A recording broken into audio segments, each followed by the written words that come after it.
Welcome everybody. In this video I'm going to be going through how to set up a basic ranged minion with my AI system. So I've just started a new blank project just to try and show the whole process from start to finish and how quick that it is. So I'm going to migrate across my AI pack, so that's a fresh lot of it there. And then I'll also just quickly put in our trusty skeleton pack as well. So again, we have some models to work with. So this time we're going to be working with the archer, just as a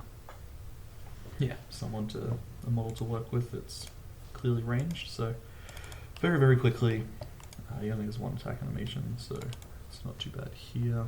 We just have to go through the same setup. So archer, shoot, montage, go into that. Add on your slot, upper body. Again, sorry for rushing through this, it's just set this up a few times and I go through it, well, ever so slightly more in detail in the last, I think very first video, but it's not ideally what I'm trying to show, it just needs to happen, so. Blend space, and set these up. So I thought about setting this all up beforehand, but I kind of want to show how simple it is, kind of even having to set this up, just kind of the whole process start to finish, just to really kind of drive home how quick and easy it is to get working. Where are we? Strafe left. Strafe right. Walk. And just rocks and idols all the way across the bottom. Which is just our kind of stock standard blend space setup.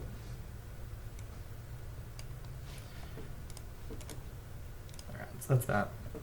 And then very quickly again.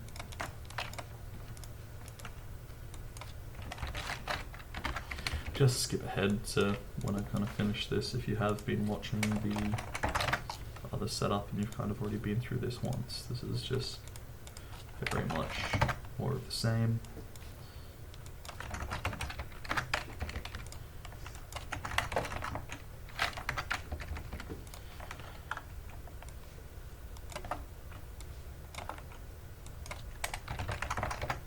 So basically, your ranged minions, as opposed to your melee minions, are not massively more complex, but they certainly have a bit more complexity to them in their attack logic, and they make use of some of the other stuff in that base minion pawn class that we kind of rushed over for the melee minions, just because they didn't really need to use it. So I can get to that in a second.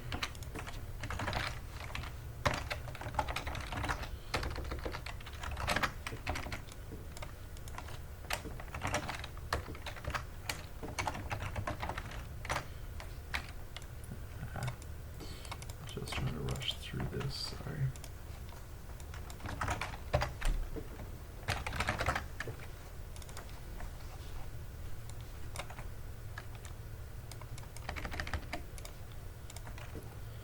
But the good news is this is really quite a quick system. Once you get a hang of just kind of the blend spaces and the montages and all that, it's a very quick setup that I've been using for just about all my kind of AI setups. In truth, the 2D blend space, as opposed to just a 1D, is possibly even overkill, just because the minions almost never strafe because they're constantly trying to face the direction. But they do use user focus on their target, so they can actually end up strafing or backpedaling, especially when there's kind of more of them. So just to make sure it works fine for that, I did go to that was only a tiny amount of extra effort to make it the 2D setup. I'm pretty sure this is still just skeleton 1 underscore spine. I'm pretty sure these are all on the same rig.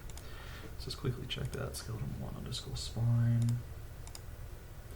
character 1 underscore spline, my bad. Good thing I checked. Character 1 spline. There we are. So there's our, again, very quick animation blueprint setup, and that's done. So then we come into our BP Archer. So here's our, this is just a class that came with it, really simple.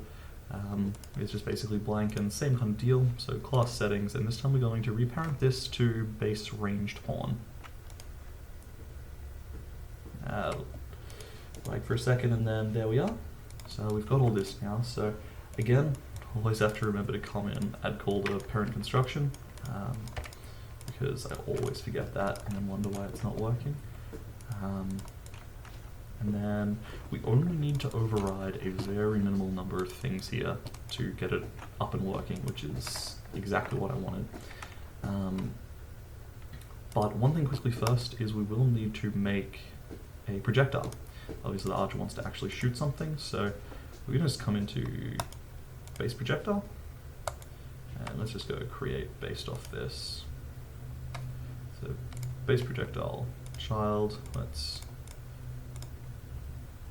rename that to archer arrow, and let's move this across to the archer folder. So now we have his arrow as well, which is extended from the base projectile class, which is what you'll want to extend kind of the projectile that the range minion's going to shoot from, just because that makes it work. But that's what it's set up to use. So going into the archer, first thing, we've got our normal variables set up under minion values, same place as our attack minion. So this time, our attack range, by default, we've got 6,000 there. That's actually pretty good. And the pawn sensing, sight radius is up at 7,500, so nice big attack range there. Time between attacks is 2, we'll just leave that for now. 75, 600, max health, 100. All of those are really fine default values. Again, I'm trying to set it up to be as use out of the box as possible. Those are fine values just for a basic setup. So we do have another suite of things, this time for the ranged minion, called ranged minion values. So here we have, so projectile speed. Let's go maybe 3,000, just kind of common one. Ignores gravity, let's leave that at false. Projectile collision radius, have that at 10, and length is, actually I'll probably show kind of getting those rather than just doing that retrospectively. An important one is my projectile. So this is what to spawn. So here, it's only looking for classes that extend base projectile, which is part of the reason you need to extend it. So archer arrow, since we made that, it does extend it. That will come up in that list, which makes it kind of nice and easy to find.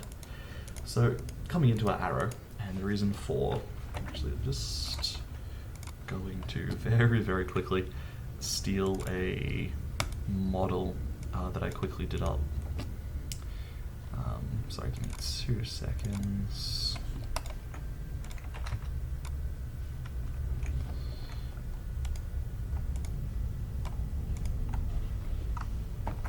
Just copy them. And it's really nice how easy it is to copy assets between files. It's very handy. So I'm just going to drop this under Archer, I think. Just in the root Archer folder, which is a little ugly, but we'll potentially clean that later. So basically it's just this arrow here with a world's simplest material applied to it. It's just the texture sample. So yeah, I'm not an artist, but I just wanted something kind of quickly whipped up that actually looks like the arrow that the skeleton's holding. So that's kind of nice for that. So we're going to use that coming back into our archer arrow. You can use obviously whatever projectile model you want that has absolutely no bearing on anything. So down here we got projectile mesh. So there we want to, so let's do it in the viewport. So static mesh, let's look up our arrow. And there he is. So we've got our root collision now. This by default is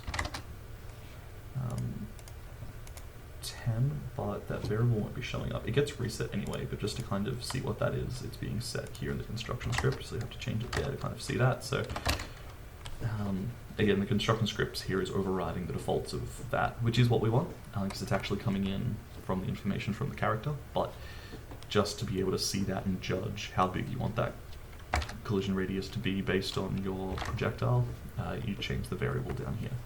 So we've got our thing there, and I'm just going to actually make that collision box the arrow tip. Maybe a bit like that, that way it kind of has to, pardon me, it kind of has to sink in to be working, and all these setups in the collision and everything for the mesh and the collision are fine. If you want to attach a particle or anything, really easy as well. There are some setups on this root collision projectile mesh, which we're kind of using from the base class, but those are all working, ready to go. So that's the quick setup for our arrow. Pretty much all these variables come in from the pawn itself. So basically all we need to do is set up that model. Now, there'll be a mistake when we play it, but I'll play it anyway, just so we can kind of go through that and then come back and fix it. So we've got pretty much all these set up. One last thing we'll do just really quickly. So we've got our, okay, so we'll need our get attack animation. We'll need our get damage. I do have these categorized, but when you come to override them, you don't get the option to see them in the categories, which is slightly annoying, but that's alright. So, damage, attack range, death animation, that's what I was looking for, and set team material. So set team material, we've done before for the warrior skeleton, but we'll just do it here again really quickly. So all we want to do is create a dynamic material instance.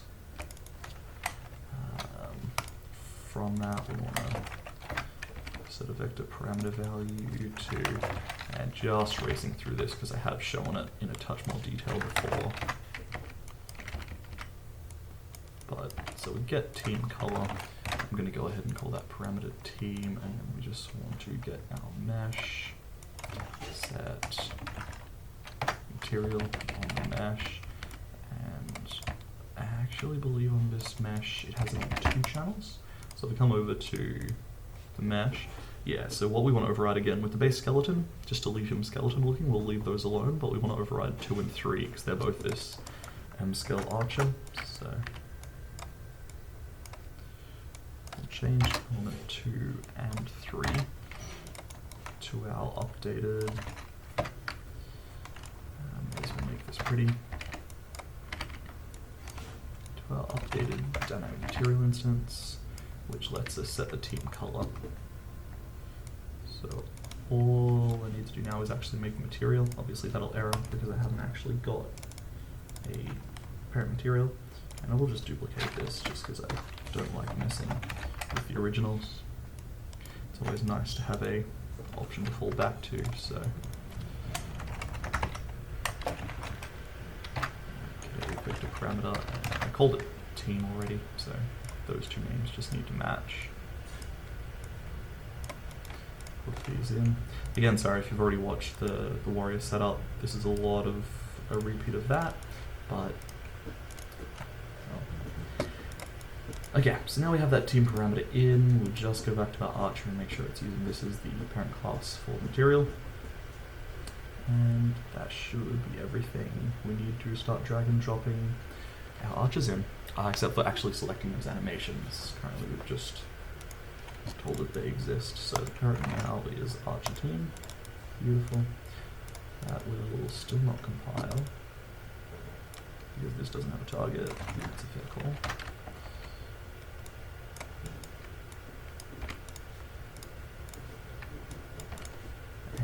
It's beautiful. So now, if we actually drag and drop one of these guys in, they should appear just fine. Yep. So similar to our warrior setup, here is our by default team 1, so our little blue guy. Team 2, he goes red. Team 3, he goes green, which is just that nice visual distinction. Also, actually, just while I'm on the map here, because I have redone this from scratch, just have to remember to throw the nav mesh bounds in again. before I forget, and then wonder why no one can move. So basically, it's a little confused because I did have to kind of set up the animation blueprint and bring in the model for the archer just because they didn't come with the pack. But essentially that's all kind of the art setup. As far as the code side of this goes, all we've done is made a blank arrow class, made it extend my projectile base, and set its visuals. So all we've done is set the mesh, reposition it to where we want, and that's it. Changing this value in the projectile radius was just to look at it, because that will actually come in from the archer. Within the archer, this set team material is just because I like the guys being different colors. That's not actually required. And that's all we've done here, apart from reparent it to the archer. The range mini variables, my projectile, swapped over to arrow. All of these we've pretty much left as defaults, except speed, I think, defaulted to 0. I'll fix that. But that'll default to, 3000, a reasonable value. And so, our projectile collision radius, this is where this is actually being fed in from. Just because I do actually use these values in the logic to determine where you're casting from, and a couple other things. So our projectile length is, well, we've got this model here. How long is this model? Well, what's this, the y-axis? It's currently at -60. If I move it, +40, it pretty much moves the whole itself forwards, so it's about 100 long. I'll be a little generous just because may as well, so we'll put the length in as 110, and then that collision radius. I do tend to play around with the collision radius here, so just by changing projectile radius, so I work out here how big I want this to be, about 10 feels right, and then retrospectively kind of come back here and set this length and radius. That's just because the archers do actually trace where they think their arrow can hit the target without hitting anything, so they need to know how big that collision box is to be able to do that trace, and the length is for how far in front of them it should spawn, so that it doesn't look like they're spawning the arrow from inside themselves. So with those values set up, all we need to do now is, so we've got our get damage function, which let's just can do 50 damage, nice and simple. Takes 2 hours to kill, so no. Let's bring them forward in range, somewhere between 30 and 65, and just numbers out of the air. So some things we will need, so set, team material, optional, but done. Get damage, less optional, they won't actually do anything without that, but that's now done. Get attack animation. I have modified this logic ever so slightly, put in a play rate since my last video. That's for a reason I'll show in a second, but our attack animation in this case is actually just the shoot montage. We only have one shoot animation, but here is, and I'll show without it to show this setup first, but here is where we actually do use this time into animation to apply logic. And now our death animation, I think we just have archer die. Oh, we've got 2 animations, so as per usual. And I didn't have to set up the death animation as a montage, you might have noticed. That's because the death animation will always be the only thing playing when you're playing the death animation. You want kind of run while dying, probably. So these are just play the animation instance, forget everything else that you were doing, that's fine. So that's that. We've got our death animation, we've got our attack animation, not quite set up, but I'll kind of show why that's the case.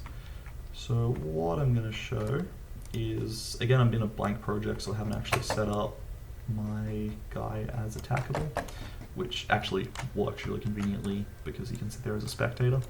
And I haven't got the warriors set up either, because this is a blank project, but... So these guys are now on opposite teams, they should fight each other.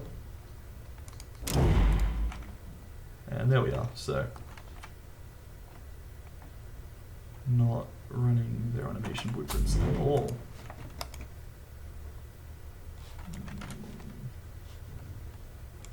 One second, sorry. Mesh, animation, blueprint, archer.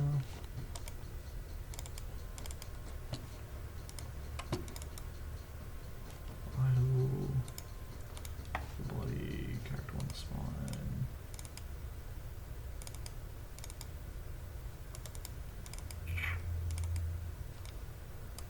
direction, speed, which are being set up.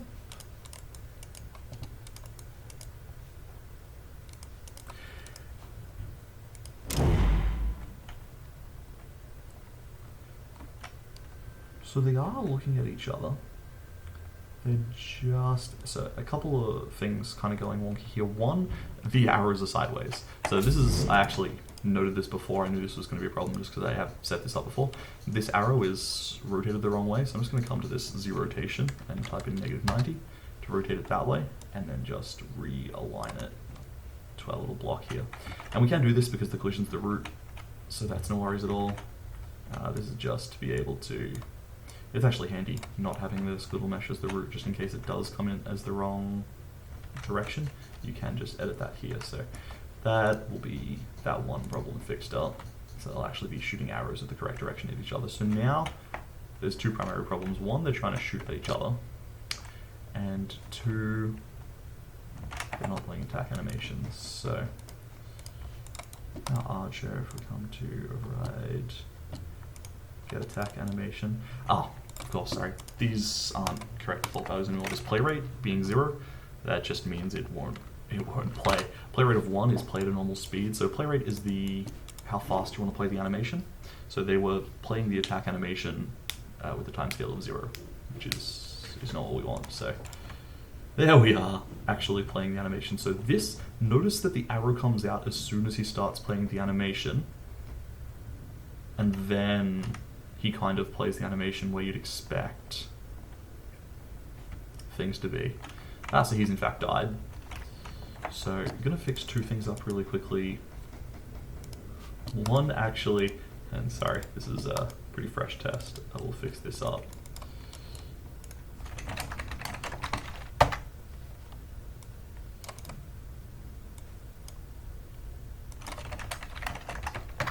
This may throw some errors, but that should fix those arrows hitting each other in midair and not doing anything. That's only because it's strictly two archers shooting at each other. That's just because I don't have a warrior, but that's fine. That's all. That's not a problem. Play rate 1, so time into animation to apply logic. This is why his arrow is coming out immediately. So you want the attack logic to be, do this thing now. But that's not what we've got here. What we actually want is to wait until he's notched the arrow and then launch into it. So we'll just come across to content, archer, and actually come into his animations. So animation, let's have a look at his shoot animation, which is what we're using. So I'm actually just going to pause it here and kind of go through frame by frame. So this is a little bit manual, but basically, so in our animation here, you see him draw back, notch the arrow, pull the arrow back, and somewhere around here, he actually shoots the arrow. So there, I'd say. That. So down here, we've got current time 1.177. So I'm actually just going to manually copy that value across and into here, 1.177. So what this means is it's going to run our attack logic 1.77 seconds into the animation. So what'll happen now, those arrows are going to hit each other midair pretty much every time because they're picking the same route. We just mix it up a touch.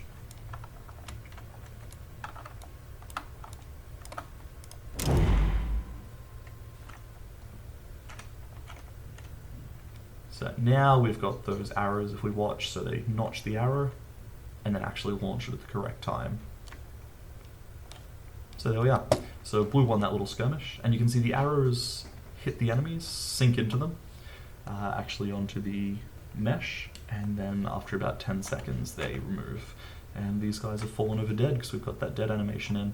I haven't done any recycling of the bodies just because I'm pretty wary that people are going to want to do some stuff like that themselves. Whatever your kind of AI recycling pool system setup is, just kind of extend the on-death function and do your own stuff from there. So when you're extending stuff, just call the parent function to make sure it does all the functionality that's here currently, and then on the end of it, call start respawn timer and do your own manual respawn time. But at the moment, they just kill each other and drop over dead. So that's pretty much all it took to get these guys set up. I don't have the warriors in this build, but if we now kind of put some of this together, we can have this guy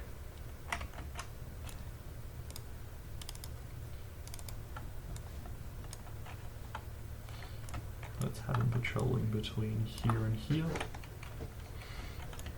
and when he gets to here, he can wait 3 seconds and face this direction. This thing's next point is over here. He can turn around straight away when he gets to that one and return here. So I'll start him walking up here. And then on the other side, I'll basically have the exact same setup. Now I'll take all 3.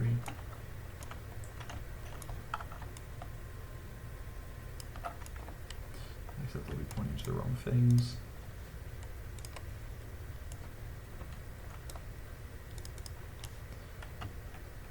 So repoint these to each other. He obviously wants to be looking this way at his patrol node. And he wants to be, let's go team 3. Team 3 could use some love. And he'll start by going there. And let's start him up here.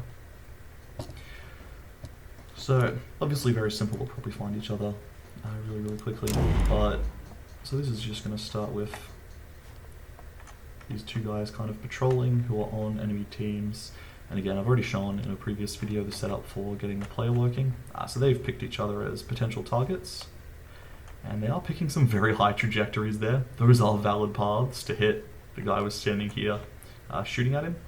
I might just quickly limit how high they can shoot, just make sure it's more of a sideways trajectory. But I mean, that is a valid shot if you're just that good.